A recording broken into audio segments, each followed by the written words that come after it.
So we got the penultimate episode of Invincible Season 3, which incurs the Invincible War, and it was crazy! After a strong start with its first 3 episodes, I'm embarrassed to say Season 3 has been a bit lackluster. I didn't really care for Episode 4, where Mark goes to the future and meets King Immortal.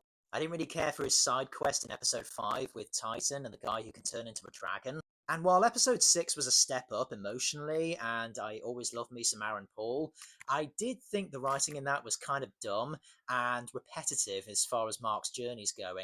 This is also the season where I draw the line at how mid the animation is, especially compared to the comic, but that's a video for another time. I just think the season has been quite slow moving and unfocused, and overall quite stagnant. The only time it did come alive was the Alan the Alien spin off, where we had the prison break, and I just love me some Battle Beast.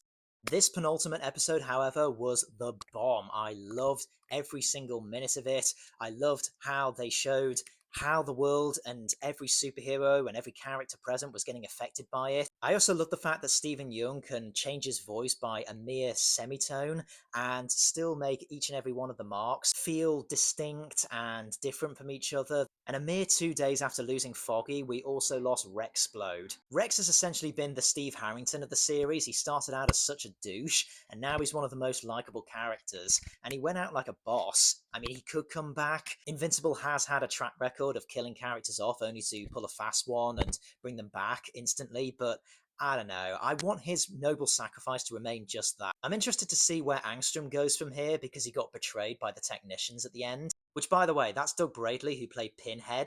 I see Duplicate and the Immortal are out of commission now. They've left the Guardians, which good because they're useless. So I guess the likely candidates that could fill in the new Guardians team are Robot, Bulletproof, even though he hasn't done a lot, but he has potential. And Darkwing too. I know they assumed he was dead, but come on, until you see a body. And then just as Mark and the world was catching a breath from all the destruction, we got Conquest. And it's not voiced by Jonathan Walter Banks, it's instead voiced by Jeffrey Dean Morgan. So the Walking Dead memes are a bit on high. The episode literally cuts to black as these two are about to duke it out. So we're going to have to wait until next week to see what can only be described as one of the most bloodiest fights in Invincible lore. And that's saying something. What did you guys think of this episode?